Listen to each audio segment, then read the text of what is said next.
everyone, welcome back to my channel. I'm Andrea and it's nice to have you guys here. I'm going to try not to swivel in my swivel chair here. I've kind of reorganized my living space here, so my desk chair is now in the middle of the room. Anyway, that's a whole other story.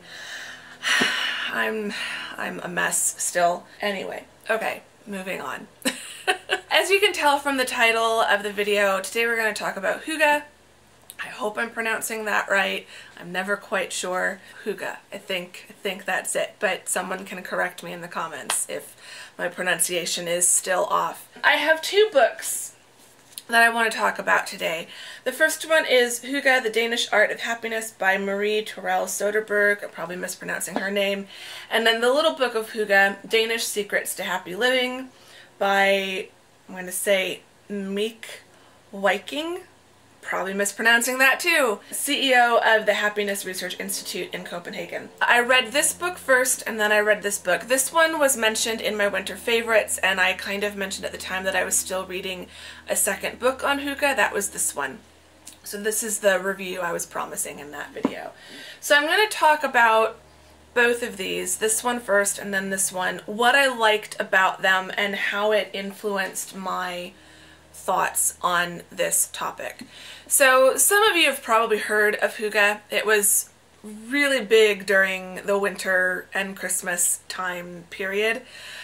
That's when I saw this book in an Instagram post. I was able to get it on Amazon, but I had to order it from the UK, so through a third-party seller. They weren't selling this here in the US because they don't sell any of the good stuff here in the US. So I was reading this throughout that kind of general winter time.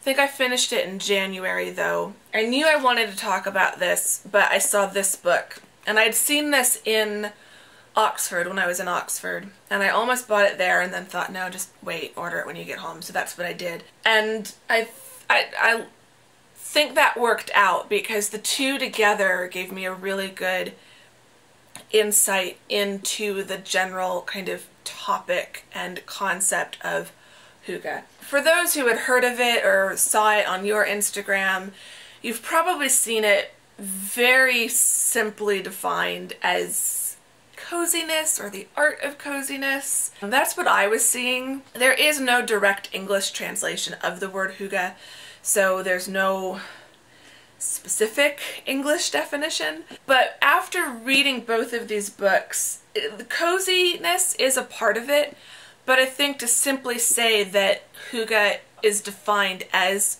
cozy is oversimplifying it drastically. And so I thought it would be interesting to do a video on Hygge now as we're going into spring, or in Arizona, summertime, because no one's really thinking or talking about Hygge anymore.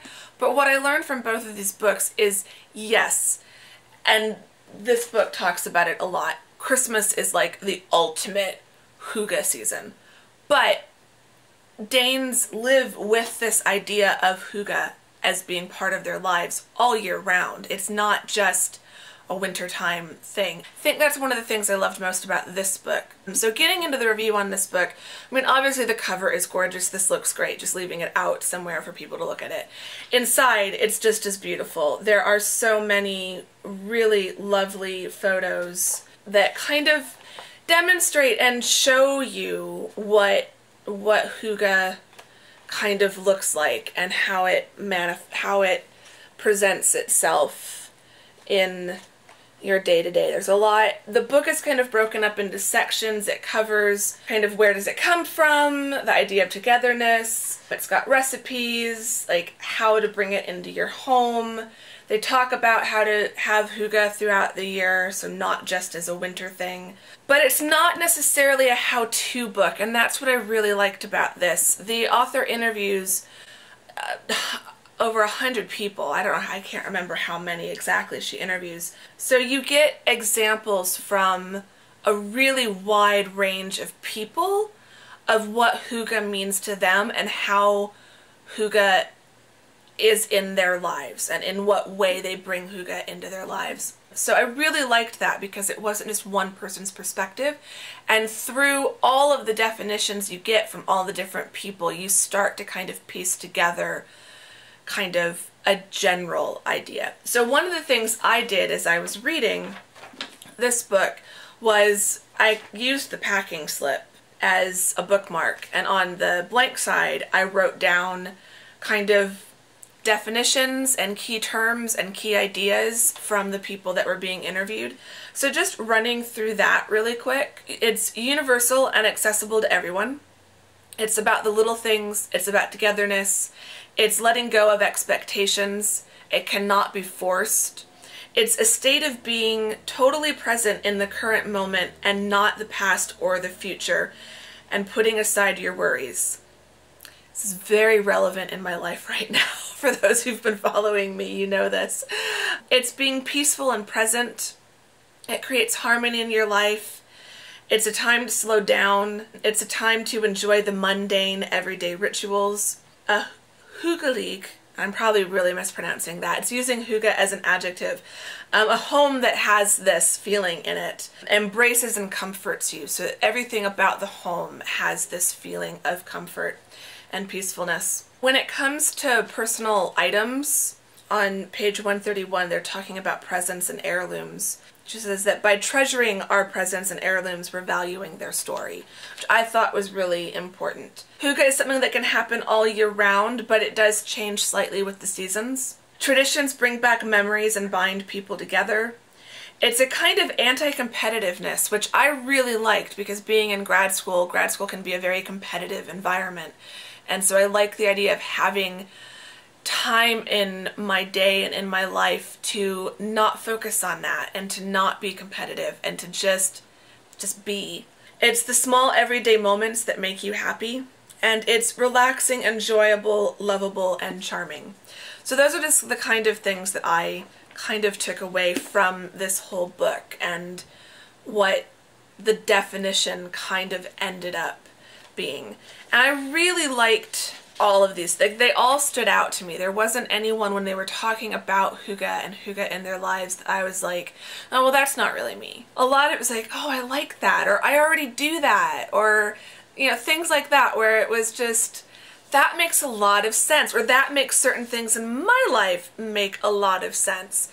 So if Hygge is something that is completely new to you, or like me, it's just been taught to you as just generally being cozy, which for me, living in Arizona, there's like 2, maybe 3 months out of the year where I can truly feel cozy and like wear thick sweaters and have throw blankets all around and light candles and, you know, maybe have a fire going. Not that I ever build a fire in that. But yeah, that whole idea of winter coziness is like 8.5 weeks here in Arizona. That's it. So this kind of Danish lifestyle, Scandinavian lifestyle of long nights and short days and not a lot of sun and having to create these cozy atmospheres, it's just not part of my life. But from reading this book, I was able to see that, no, I can have this in my life. And in fact, I already do kind of have this feeling of Hygge in my life. I just, because I'm not thinking about it, I'm not being as conscious about having it and keeping it in my life. I'm not making myself stop and really think about the small everyday moments, even though those do tend to be my favorite moments. This was just really nice, and having this little list was, as I was going along, was really helpful. So if you're new to Hygge and just wanting to learn what it is, I strongly recommend getting your hands on this book, because that was probably the biggest thing I loved about this, that it's not a step-by-step how-to guide. There are suggestions in it, but for the most part it was just really interesting to read so many different people's perspectives on the subject and how Hygge is in their lives. But then I moved on to this book, The Little Book of Hygge, and I really fell in love with this one. This was the one where I was like taking notes, so you can see on my little page flags. This one does have more of like, here are practical things that you can do to increase the opportunities for hygge in your life. Which, once I'd read this book to kind of get a pretty strong grasp on a good, realistic, honest definition of hygge, then this book became really, really helpful. So hygge is associated with Denmark and Danish living, but a lot of the Scandinavian countries will, and this book talks about this, these other countries do have their own word that is kind of similar to hygge, so it's not a completely foreign concept outside of Denmark. One thing that, you know, I learned a bit of a geography history lesson here. Norway was part of Denmark up to 1814. It's right here. For almost 500 years, Denmark and Norway were one kingdom until Denmark lost Norway in 1814. Because the word hygge originates from a Norwegian word meaning well-being, and then hygge first appeared in written Danish in the early 1800s. So I thought it was interesting, that little bit of Norwegian history, because my family is part Norwegian. The kind of general Norwegian, Scandinavian, I've always felt a pull towards that.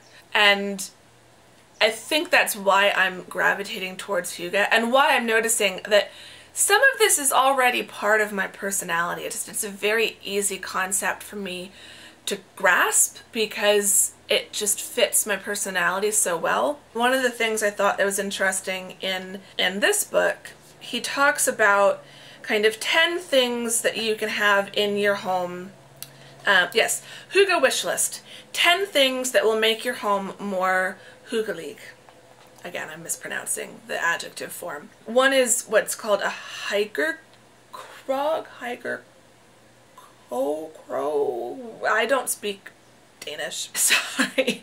But basically that's kind of like a cozy corner, or a nook. Roughly translates as a nook, which is kind of what you see right behind me. It's more this chair though than the other one. But I've got like a nice cozy chair that I can sit in that faces the fireplace and the lights that I have in the fireplace.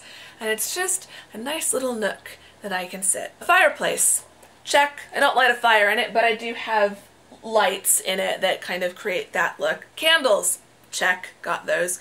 Things made out of wood, check. Most of my furniture. Well, it's not always real wood, it's like IKEA wood, but it's still wood look. Number 5, nature. I love having fresh flowers. If you've been watching my weekly vlogs, I go to Costco on a regular basis and buy roses from there. One of the things I love about my apartment is the windows at my desk and here at my patio. I've got giant trees right outside, so I don't really see into my neighbors, I just see the trees. So, nature, check. Number 6, books.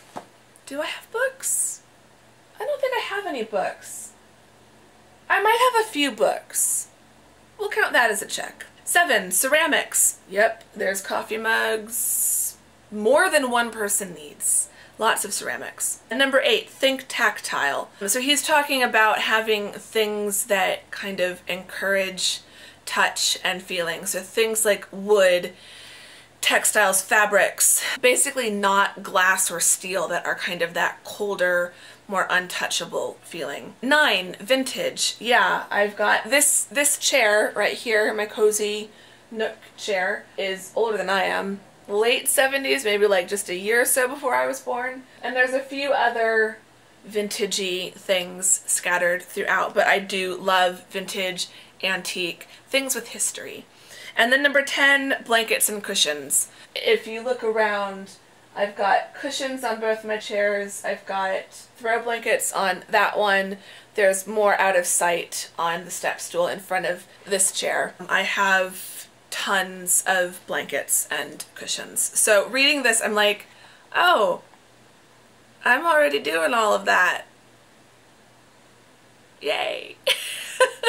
Okay, I'm succeeding at this already. The chapters of this book are the key to happiness, light, we need to talk about hygge, togetherness, food and drink, clothing, home, hygge outside the home, hygge all year round, hygge on the cheap, a Hygge tour of Copenhagen, which I thought was really cool, and now I really want to go to Copenhagen. They do talk about Christmas and Hygge, but then they also talk about Hygge during the summer, and then the 5 dimensions of Hygge and happiness.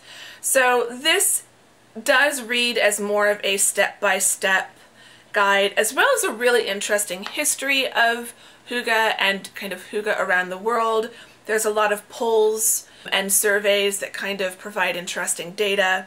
Yeah, there was so much in here that it just took what I learned and the kind of definition I created for myself from this book and really grounded it even further in this book. So I kind of feel like if you're gonna get into Hygge, you need to read both of these. Like, they almost go together in my mind. Between these 2 books, you do get the sense that Hygge is something that you can have all year round, and that it's not about specific activities, it's about the feelings and the emotions that those activities create. So even in the middle of the summer, to just kind of sit in my cozy chair with the bright overhead lights off and just my little string of Christmas lights on and watching a movie that makes me happy and just focusing on that is a very Hygge type thing to do. So I liked that both of these books kind of take you beyond, not away from, but definitely beyond that kind of oversimplified definition of Hygge as simply being cozy and lighting a bunch of candles. Candles are definitely an important aspect of Hygge, but you can still have Hygge without candles is kind of what you learn from these.